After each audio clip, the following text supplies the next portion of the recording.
right, Shalom. I want to start off as always by giving all praises and glory unto Yahweh, Bahashim, Yahweh Shai, Bahashim, Rucha HaKodash. The abundance unto the apostles, the elders, and the bishops of Great Millstone. I want to send much love to the brothers out there doing this work in truth and sincerity. And also want to send peace and blessings unto the believers of the hopeful elect. And in this Thursday Live, I wanted to cover a few topics here concerning biblical prophecy and times, per usual, and just highlight a few things with the Spirit, man, as we can see that the downfall of our enemies is at hand.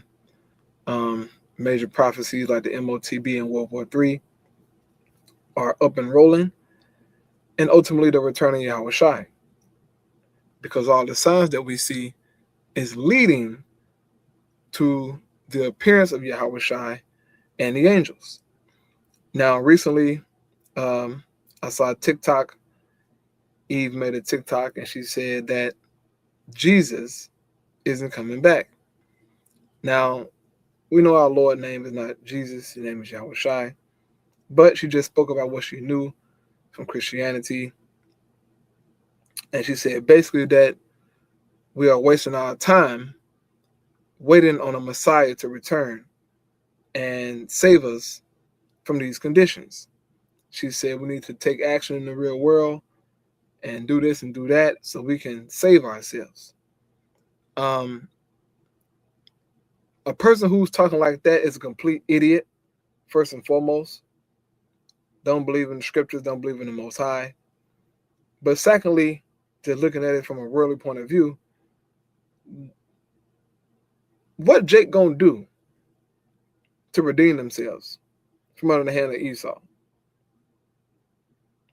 You don't know nothing outside of Esau, Jake, okay? All the systems that you use, the money that you're going to use, going to all come from Esau. You really think your enemy is going to allow you to truly surpass him? Have you seen Tulsa and these other so-called black communities they had thriving? Come on, man. Don't be that stupid, okay? But anyway, whatever, man. We'll see very soon, okay? But we do know that what's happening in the world lines up with biblical prophecy. And this is why we're so confident and so sure, okay? But anyway, the first thing I wanted to start with here is a video from the Independent News. And as you can see, the title of this video reads, New CV variant spreads across 25 states. So just when you thought that the jump shot was gone, okay, it seemed to be making a comeback. This is interesting, okay, because the situation over there that's happening in the Middle East and everything going on, man, these devils, okay, they got stuff up their sleeve that they want to do, they want to push out, and another lockdown would truly be in their favor, because they can do more, they can do this and do that, right? But it's just very interesting that Esau keep pulling the same trick, But I guess this time around, man, people won't be as submissive. Okay. Now, of course, they got certain laws in place with jobs and people and stuff going on. Some may comply, but a lot of people are gonna resist, man, because of how terrible the CV was back in 2020 when it came out. So I'm just gonna play this video here real quick, only 1 minute and 21 seconds, but just something to keep your eye on, man. It's across 25 states, so hey, there could very well be some that can go left and they can bring back another lockdown. Who knows? But here we go. A new COVID variant is spreading across the US, and it may be able to evade protection from current vaccines. The variant, known as BA.3.2, has been... Hold up. So you mean to tell me that the jump shot that people took can't resist or fight off this new variant? Do they have to take another jump shot for this variant? You see, these people play games, man. Because during the era, well, I should say the time when this stuff first came out, they were saying, hey, look, if you take this jump shot, it can, save you from all the mutations, all this, all that. But now all of a sudden, this new, CV variant, this one can outdo your jump shots. So maybe you got to take another one to fight against this one, right? This is crazy. Here we go. Has been detected in nasal swabs taken from 4 American travelers and clinical samples from 5 patients in 4 unidentified states. It's also been found in 3 aeroplane wastewater samples and 132 wastewater samples taken in more than 20 states, suggesting that its reach could be more widespread than currently thought. BA.3.2 was first detected in South Africa in 2024 and in the US in June 2025 in a traveller from the Netherlands. The variant began really surging in September 2025 and has since been reported in 23 countries. BA.3.2 has been found in these states, and the consequences of this evasive variant largely remain to be seen. The new strain could warrant updating current vaccines, which only target JN1 subvariants, the dominant COVID variant in 2024, and provide protection against predominant US variants. There have been more than 3,600 COVID deaths so far this year, the Centers for Disease Control and Prevention data shows. However, COVID deaths have fallen since last year, as have positive COVID tests and emergency room visits for infections.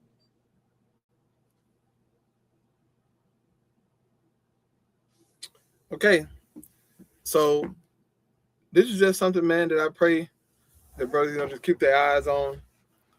Who knows what Esau got up his sleeves, man? But they've been speaking about another lockdown at the WEF. They got certain laws in place for that. When the second lockdown truly comes, everything will be in their favor, okay? And they will be able to move as they want with little to no resistance, okay?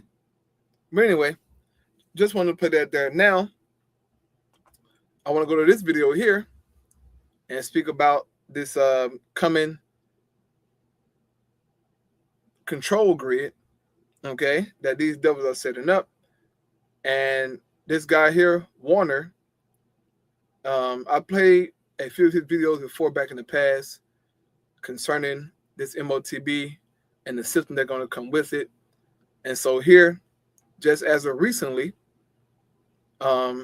this video came out. As you can see, it says, Economist warns of Europe's dystopian digital ID program. Because you can't get the digital currency without the digital ID.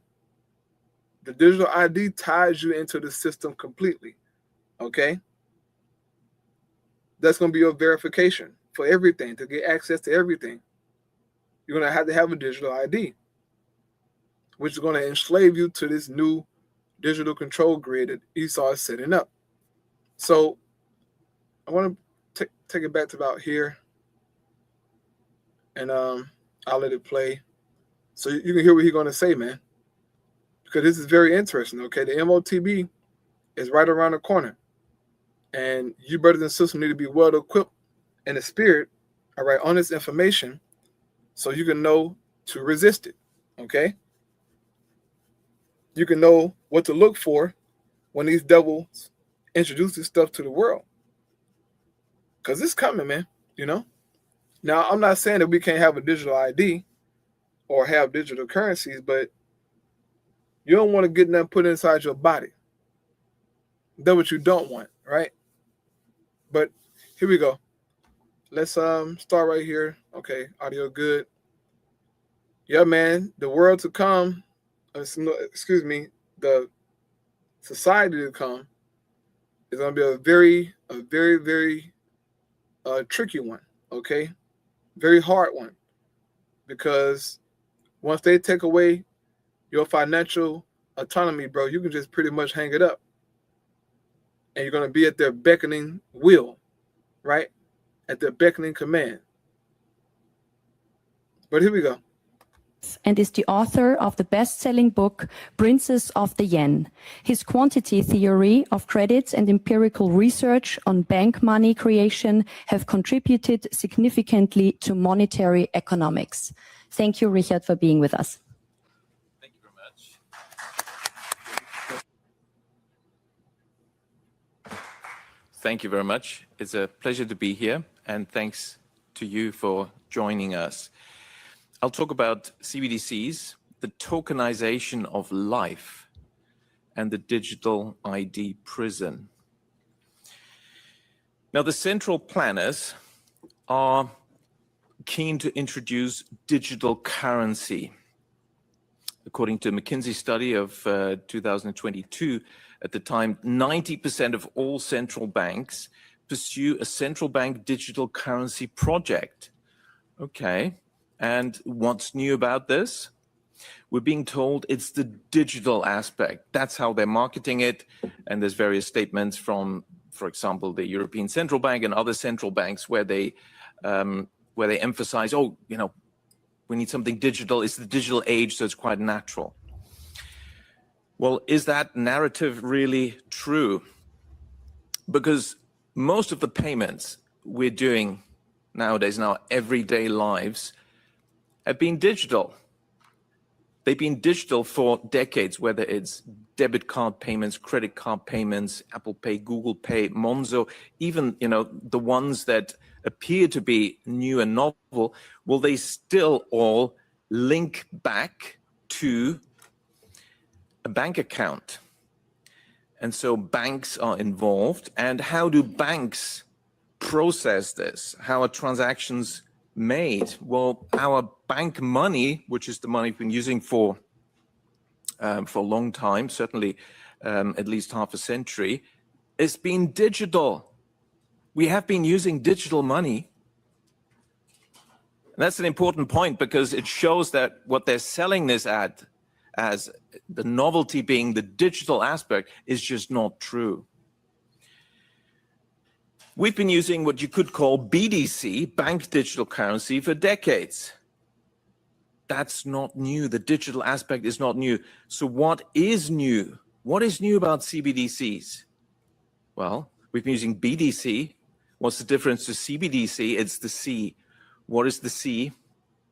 It's the central aspect. That is the new thing, and they do not emphasize that in their marketing efforts that we have to pay for. So what's really happening is that they want us to move away from what we've had so far, which is decentralized banks and decentralized bank money creation and decentralized digital money, to centralized money. This is what this is about. And when you think about that and you realize... And when the money becomes centralized with digital currencies, that we have full control over what you buy and what you sell. Just as it states in the prophecy, bro. You cannot deny these scriptures. Esau is setting up a system, bro. So we're going to have this stuff set up, man. This is crazy, right? But hey, it's happening in real time. Okay? It's happening in real time. Here we go. Realize the centralization aspect is actually the key aspect. Then I'm sorry, but you know, the reality is the centralization of power into fewer hands is not a good trend. Fascism was about the concentration of power. Communism was about the concentration of power. Any dictatorship wants to concentrate power. Now, what's the justification for this? They will come up with stories. But when you look at the politics, it's very clear in our day and age and where we live, the politics is not convincing, because actually the opposite should happen. We claim to be fans of democracy. That means equal rights for people, participation of people in the decision-making process, not one-way diktats from above by central planners. Now, the politics is clear. There's no justification for this, but they're selling it us on the economics. What about the economics? Well, the economics is also very clear. There's no justification for centralization, even in the economics. What is the economics? Well, in order to have both democracy and economic success and prosperity, we need decentralization. The principle of decentralization is also known as the principle of subsidiarity, officially subscribed to where we are by Brussels, but of course in reality ignored almost all the time, is about delegating power and decision-making, the actual decision-making, to the lowest possible level wherever possible. And it's been shown any organization involving humans will be more successful if you follow that principle, because it works. People on the ground, at the front line, whatever it may be, they can react quickly, they can make decisions, but so the decision will be better, it'll be more effective, but also people will be motivated. That's why the Soviet Union didn't really work so well, because you had these crazy instructions which made no sense, but you still had to do it anyway. Let me show you something that makes me furious every time I see it. This is a real tax return from someone making $284,972 per year in a W-2 income. Take a look at this.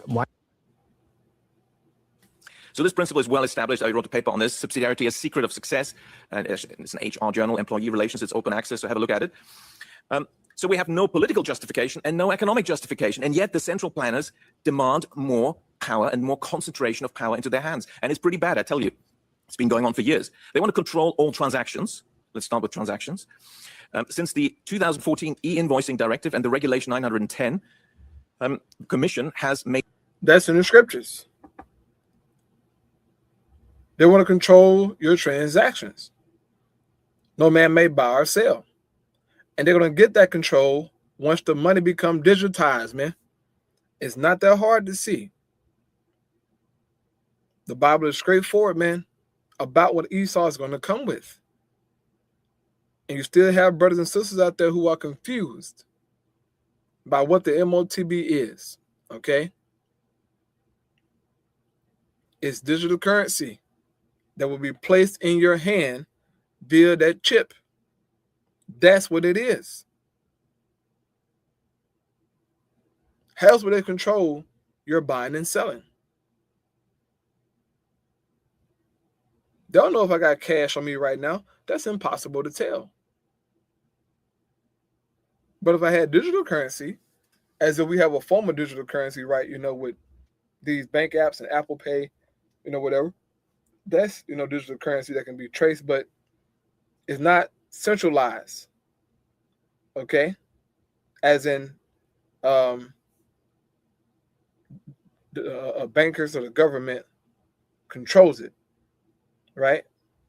And they have a say-so over whether or not I can buy 2 packs of ground beef this month. We have somewhat of autonomy, right? Financial autonomy to buy what we want, when we want, whatever. This new system, that's going to be out the window. With programmable money, you can literally program somebody's money to only buy the products that you want them to have. It will only work for certain products that they want to be bought in the stores. We've seen how at the WEF, year after year, they spoke about people eating bugs. And now they have bugs out in the grocery stores. They have cricket powder, okay, that were made from crickets, right? They got this Beyond Meat, all this crazy stuff. So once the money becomes digitized, they will have the power over your transactions. That's exactly what the Bible tells us, man. So here we go. made law that there will have to be electronic identification in order to allow for the creation of EU digital identity wallets. And some countries have already implemented this. Hungary, of all countries, actually has moved ahead of others in implementing this. And that means that there's no more economic transaction freedom, because as a company, you're not allowed to issue an invoice if it's not through the system with specific software, which is part of the centralized control. And of course, that is the first step to then also intervene and, perhaps stop transactions, whatever you want. Once you have the infrastructure, you can use this power. But it's not just Europe. We see the same trends, just like in 2020, when suddenly everyone had the same very strange list of prescriptions that needed to be implemented. Japan already has a qualified issuer invoice registration system, and so on. So what is this? This is actually the fallback plan B route to impose digital ID and total digital control of all our transactions in case things don't work out so well with plan A. So we have to be aware that plan A is central bank digital currency that are programmable, the power to create and allocate new money, which would give this to the central bank, and therefore also transfer fiscal powers, the only sort of remaining power in the hands of parliaments, which is one of the definitions of democracy, for parliaments to decide over budgets. Obviously, we're not in the parliament here, because that's not a democratic parliament when you don't have those powers. But they want to take them away from those parliaments in Europe that have those powers. The central planners want to take that job. But it's the transactions. And here, of course, what is the programmability? Well, there's the infrastructure being created. It could be anything. It could be climate change, carbon footprint. That could be the principle, but it can be other principles. Do you support the war? Are you on the right side with your opinion on whatever currently is, countries we're making war on? It could be anything. It could be you're stepping outside a 15-minute city, and so your money perhaps shouldn't work. But it's not just transactions. It's also assets. And this gets pretty scary here, I think. The Bank for International Settlement, the central bank, originally created, like most central banks, as a privately owned institution, but extraterritorial, created the precedent for extraterritorial organization that is above countries, outside countries. So it's sort of in Switzerland, but it's not actually in Switzerland, in Basel. Has suggested that, well, we need to tokenize everything, all assets, and bank deposit bank money, central bank money, as well as other assets. And there needs to be seamless integration of all this and programmability in one platform, we are told. So what are these other assets? It turns out we already have national organizations that are currently compiling asset registers. And you think, okay, that's financial assets. Perhaps add land. Well, you can add quite a lot. They want to add everything, natural assets, the air we breathe, the water we drink, the oceans, everything. Now, why is this? Tolstoy wrote a good piece on this when he criticized economists for only having land, labor, capital in the production function. Why is the air not in there? The energy, the sun? Well, because they haven't figured out how to control access and charge for it. And that's what's happening with digital ID. They now are able to do this. And now they want to do it, as we hear from World Economic Forum agenda contributor Lindsay Hooper at Sustainability Institute in Cambridge. We need to bring nature onto the balance sheet, allocate a value to it, and bring it into the accounting and financial mechanism. Well, and of course, there's various agencies in the US, in the UK, in Europe, in many countries already doing this for nature, and they're digitalizing it now. A natural capital register, the value, the quantity, and the quality of natural resources in one place. Now, this agency in the UK says, well, there's some critics that suggest, oh, we're trying to put a price tag on nature. It's important to understand that this is not the intention of natural capital accounts. Of course. Right. Basically, want to give you a carbon footprint, okay, in so many words. He did a bunch of talking. A carbon footprint, bro. They want to literally track and trace everything that you do, how far you travel, what you have eaten, everything. So brothers and sisters got to prepare their mind for this kind of craziness that's coming here very soon. A dystopian digital ID, a dystopian society, man. It's going to be crazy, bro. It's going to be weird to be in a society where everything is just digitized, man. Your ID, the money, everything. No paperwork is needed. Everything will be tied to your digital ID. And these things are coming very soon, man. And I just pray that you brothers and sisters out there are taking this truth seriously. You're fighting a good fight. You're repenting of things you have done or maybe said, because you're going to need protection. We're all going to need protection, man. Doesn't matter how strong you are, how fast you are. That means nothing, how many guns you got. Protection comes from the Most High, man. Through his son, Yahushua, right? We're going to need that. We're going to desperately need that, okay? So just want to play that video there. He's speaking about the system to come, the world to come, all right, as in what Esau is trying to do and chipping the whole damn world. That's what he want to do. But they got to have a certain cause, as the scriptures say, right? He calls it all. A certain cause had to take place to where all the nations agree and say, look, this is our only way out of this situation. They're going to have to all agree to that, right? So just something to think about, man. Very, very interesting. Now, I'll move to my next video here. This is from Redacted, okay? I'm sure maybe your brother and sister seen the Apostle Har react to this video here, but I saw it at work today, so I decided, I want to add it to my lesson. But it says, we only have 3 days of food at grocery stores. If this war continues, it will be devastating. I can tell you that we don't have 3 days worth of food in the grocery stores. Down here in Houston, we had Hurricane Harvey a couple of years back. At that time, I used to work for a grocery warehouse. Okay? I drove the forklift there. I did order selection here and there. When that hurricane came, they cleared the store out in 1 day, less than a day. Okay? Not 3 days. They cleared out the grocery store less than a day. It got so bad to where we had to buy our food from the warehouse. Our groceries, that is. They set up certain little, registers, lines in different warehouses, and they let us buy stuff, which was kind of, dope that we, got a chance to use our machines to ride around to different aisles and get what we want. Some free stuff, but some stuff we had to pay for. But they cleared the store out in 1 day, and we had to keep restocking the stores. Well, not as restocking the stores, but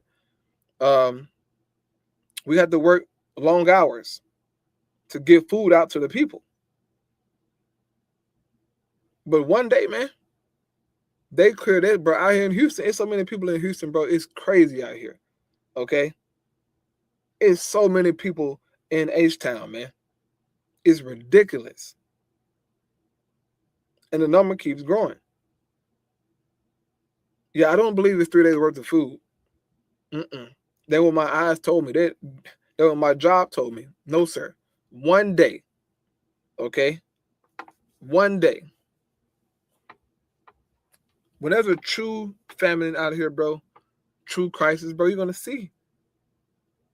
In a matter of hours, these stores will be cleared out. There's going to be so many fights, so many unalivings. It's going to be crazy, man. And just think about these Americans, bro. They're so used to eating all the time, no matter the time of the day or the night. They're always consuming. Can't go 20 minutes without having something in their face, man, because food is always ready and available, especially if you have the money to buy things. So the thought of a famine doesn't cross the mind of Americans, okay? Even people who are poor and homeless can get a few coins and go to McDonald's and get them some food.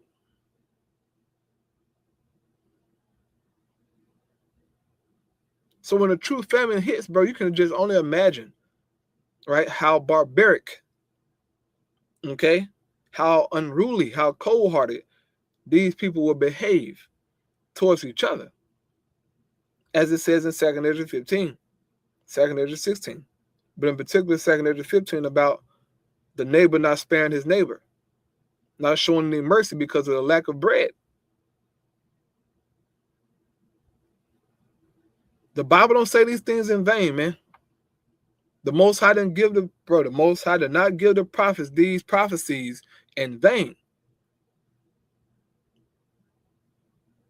But being in America, you get comfortable, all right, with the goodies of this place, and you think that nothing won't happen here. And the scripture speaks about that, man. So I'm gonna play a little bit of this video, and my audio is good. I'll let you hear a little bit of Redacted with Clayton Morris here, and then I'll get my scripture. Well, food shortages, fuel shortages, and long lines around the world, how will it impact our day-to-day living? Just take a look at India and overnight gas lines in India, hours long. God knows if there's even any petrol available for these people to buy it in the first place. We're already seeing food shortages, store shelves, people maybe panic buying. Maybe it's legitimate that more food is not showing up on those shelves. Take a look at the UK, gas lines here in the UK, with only, according to reports this afternoon, only about 2 days left of petrol available in the UK. Where will they get more? How will they get it? And you have Australia, and Australia is really being hurt hard right now. Of course, we talked about the fuel shortages there, but one farmer has gone a bit viral in Australia for talking about how devastating and how he's trying to really paint a picture. This clip is 8 minutes. I'm just going to show you a few seconds of it. You can seek it out on your own, but just want to set the tone of what he's sort of complaining about the politicians in the capital about how bad things are about to get. Just listen a few seconds of this. Well, g'day. Here we go again. Sorry about the usual intro. Standing here in front of the centre pivot. You see the diesel tank, everything behind me. Crop you see behind me is a maize crop. This is mainly targeted at our clowns in Canberra, Macquarie Street, and you know, particularly Labor and the coalition, particularly, you know, obviously Matt Canavan, his attack on us and things like that. Yes, here I'm a One Nation, hadn't got my One Nation stubby hole. Yeah, so there he goes. Then he goes on to really explain and lay out just how difficult it is for farmers in Australia right now, but of course around the world. So we wanted to talk about that today. AJ Richards is the founder of From the Farm. He has been working to prevent famine in America for the last 6 years. And I think we really started to see some pieces of that when the whole fake COVID pandemic unfolded.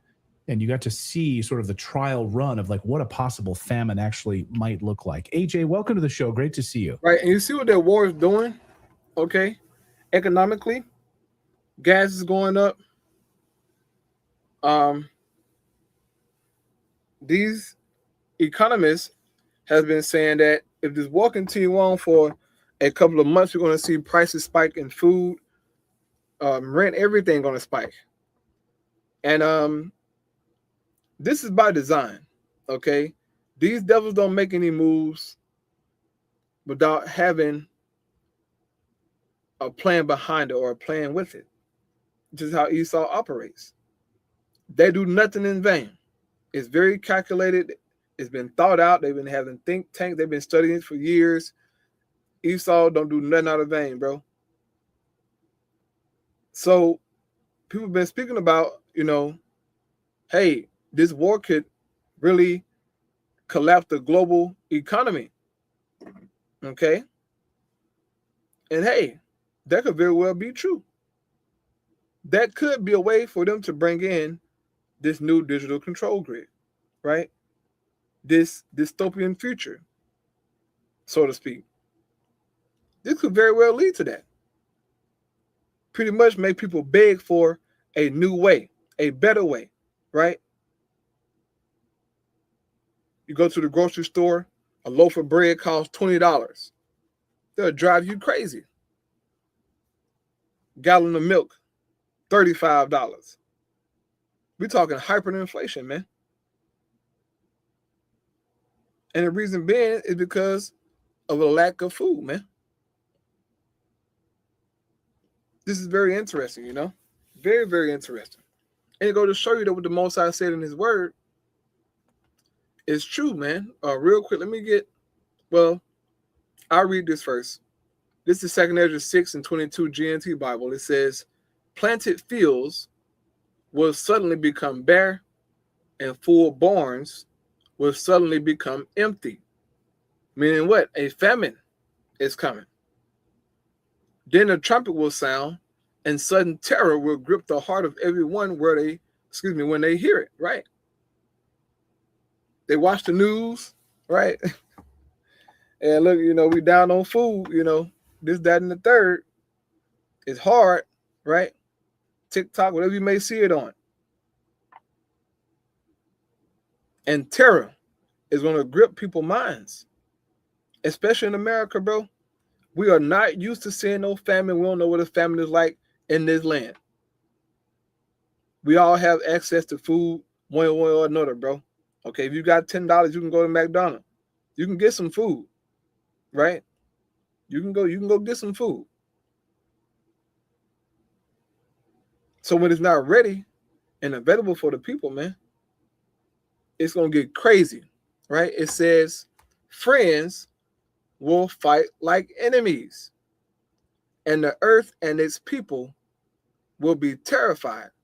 Rivers will stop flowing and stand still for 3 hours. So friends fighting like enemies because of the lack of food. Plant fields becoming bare, full barns becoming empty, storehouses empty. It's going to drive people crazy, man. And most Americans are full of parasites, okay, from eating bad foods all the time.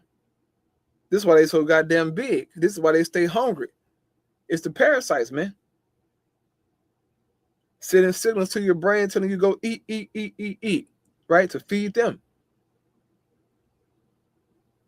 And Americans have terrible diets. They stay hungry, okay? These people are all messed up, man. But it's going to really bring out the ugly in people when there is no food. It's going to bring out the ugly in people, bro. You're going to see things you never thought about. Or I should say at least things that you read about, but you couldn't imagine seeing it in person. Like cannibalism, right? Somebody actually eating another human being. That seems far-fetched. But a famine can very well invoke that, right? It can very well bring it out of a person. We see it in the scriptures. A woman cooked her son and ate him, okay? During the time of the siege of Jerusalem, right? 70 AD. They was eating everything. Leather belts, clothes, leaves off the trees, and then they turned on each other. Some of them did, right? It's an account in the book of Josephus of how a woman, ate her child, man. Ate her baby because she was hungry. And that's going to happen again, bro. People think it's a game, but that's going to happen again if these people can't get no food, bro. These Americans got to eat, okay? But the Most High going to starve them. And it's going to really bring the ugly out of people, bro.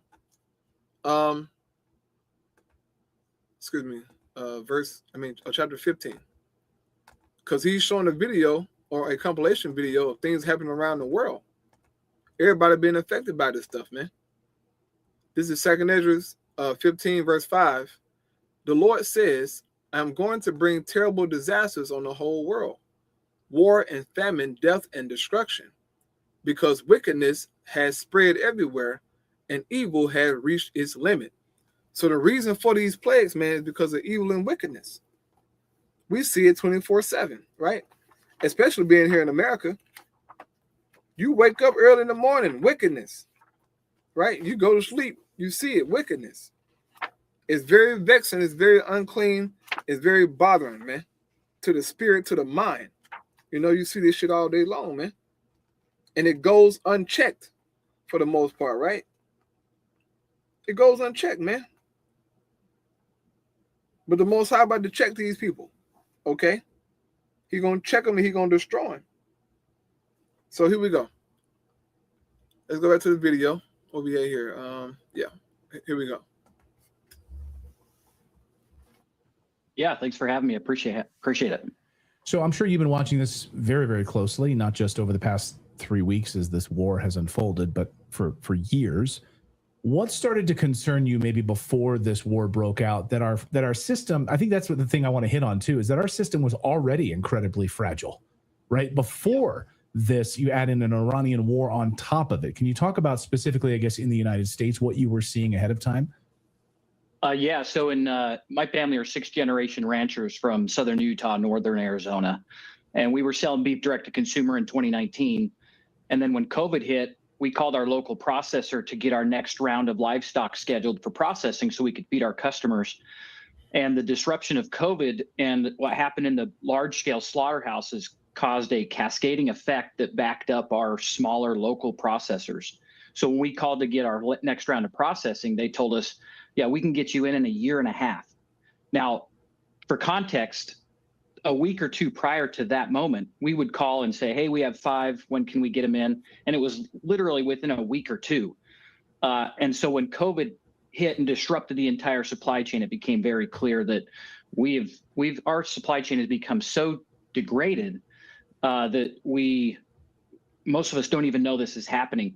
Ultimately, we had to shut down that business because we couldn't get consistent processing to feed the customers that we were already serving.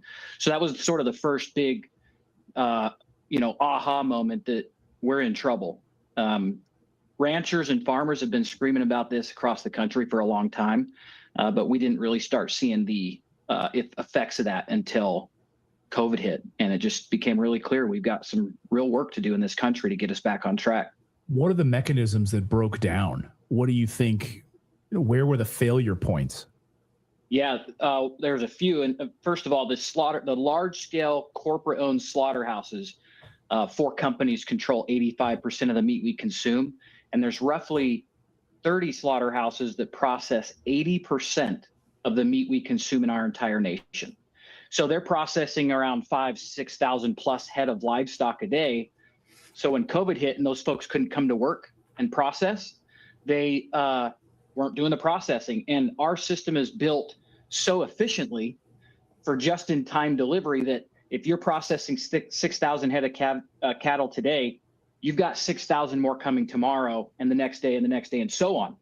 Well, when that jam started, you had this backup in the finishing lots all the way down, finishing lots where they fatten the cattle and get them ready for processing. You had that cascading effect all the way down to folks that were ready to deliver. And now feeding livestock is a lot more expensive when they're ready to be processed than just processing and put in the freezer. So that was the first implication, was just this breakdown in our supply chain where the processing happens because of that consolidation. Then a year later, folks remember sometime around 2021, they started limiting the meat you could buy again.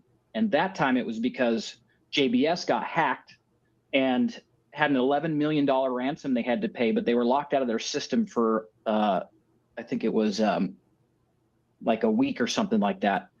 And so they couldn't process again for an entire week across, their supply chain. And so that was continuing to cause problems for our system. Even today, there's parts of our country where the small processors are backed up 6-9 months. Even today, 6 years post-COVID. That's insane. Well, don't you hate when people say, I told you so? But yeah, man. Basically, just going into that, hey, food shortages. This is why prices is going up. And it's going to get bad. Okay, now, I found here in my Josephus, right? I have it in my hand. Let me see here.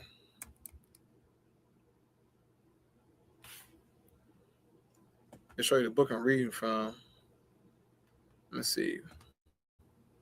Should be a picture. Yeah, this is one I'm reading from right here.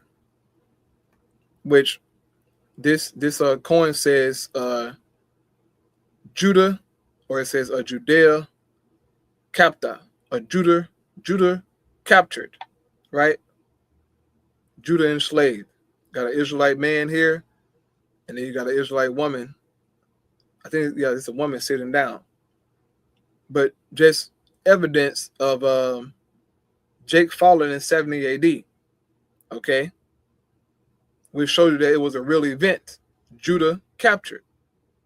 But so I'm reading from this book here concerning the woman named Mary who ate her child, man. And here in book 6,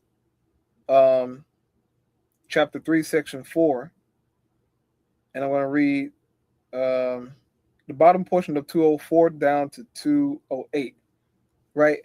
It says, she then attempted a most unnatural thing, and snatching up her son, who was a child sucking at her breast, she said, O thou miserable infant, for whom shall I preserve thee in this war, this famine, and this sedition?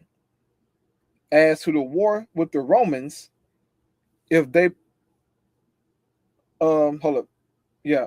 As to the war with the Romans, if they preserve our lives, we must be slaves. This famine also will destroy us even before that slavery comes upon us. Yet are these seditions, rugas, more terrible than both the other. Come on, be thou my food, and be thou a fury to these seditious virulence and hold up. Yep. Wanting to complete the calamities of us Jews. As soon as she had said this, she slew her son, then roasted him, and ate the one half of him, and kept the other half by her concealed. So her second child at her breast, she ate him. Right? Israelite woman ate her child, man, because of the besiege of famine that they had on Masada. Right? There's some other history, that you can get into. The besiege of Masada, how bad it was. But yeah, man, she ate her child, man, because of a famine. People think that's far-fetched, and that, oh no, that they'll never do that. Famine would drive you to do that, okay? Especially if the Lord not with you, right? Hunger, right? Hunger will make you do that. But yeah, the Most High is bringing these things upon the earth because of wickedness. People crying about how bad things are now. No, don't cry now. Most High ain't really just got started yet. But he's in motion with fulfilling his word, man. So now, I want to end here with this. I went a little longer than I wanted to, but this is from the United Nations, right? I saw this yesterday at work. It says victims of slavery and the transatlantic slave trade. So pretty much they trying to commemorate, or I should say, honor the memory of slavery and what Jake went through. They want to talk about it and, call out this and that because of what happened to Jake. So I'm going to play the video, then I'm going to give my 2 cents on what this nigga trying to say, right? We commemorate the victims of a staggering crime. Millions of people stolen from their families and communities in Africa, trafficked across the Atlantic, and if they survived the journey, enslaved in the Americas. Millions more were born into bondage, brutally exploited for their labor, and denied their basic humanity. We honor their quiet resilience and courageous acts of open resistance. This global order prevailed for over 400 years and haunts our world even now. In systems and institutions shaped and enriched by chattel slavery, in social and economic inequalities rooted in past injustices, and in biases that permeate our culture and impact us all. On this International Day of Remembrance of the victims of slavery and the transatlantic slave trade, we are called to confront these legacies. By rejecting the false narrative of racial difference and the ugly lie of white supremacy, by dismantling racism online, in the media, in schools, at work, in politics, and within ourselves, and by working for truth, justice, and repair. I welcome the initial steps by some governments to address the consequences of slavery, but far bolder actions by many more member states are needed, including commitments to respect African countries' ownership of their own resources, and steps to ensure their equal participation and influence in the global financial architecture and the UN Security Council. Together, let us commit to a world where all people live and thrive in dignity. Yeah. Womp, womp, womp, womp, womp. Womp, womp, womp, womp, womp, womp, womp. That's all I fucking heard. Womp, womp, womp. Okay? It's too late. It's too late, Esau, to have an international, remembrance of, man, I want to hear that shit, boy. It's too late, right? Like old boy, what's his name? Jim Jones, when when he made his followers drink that cup of Kool-Aid, whatever it was, that poison, and they asked him, he said, it's too late. And then he drank the cup and died. It's too late. Yeah, man. Hey, you did what you did, Esau. You did what you did. You cannot fix that. I don't give a damn what day you hold. What so-called progress the world makes. No, sir. You gotta pay for that, boy. You won't have no UN if it wasn't for the backs of slaves, right? Backs of enslaved people. You wouldn't have the wealth that you have, Esau. If you truly want to make progress, you got to give up everything that you have and then become our slaves. But we understand that you're not going to do that, so we're going to have to just take you into captivity when Yahweh Shai get here. Jeremiah 30:16. Therefore, all they that devour thee shall be devoured. You devoured us, Esau. All you heathens did. But in particular, you, Esau, you devoured Jake, even to this very day. So you're going to be devoured. This is called payback, right? Retribution. It says, and all thine adversaries, every one of them, shall go into captivity. You can believe in Jesus all you want to. In God, and Allah, Buddha, Krishna, Geb, Dagon, any gods you want to believe in. You're going into captivity, okay? Every one of you, every single heathen will be a slave. These are facts.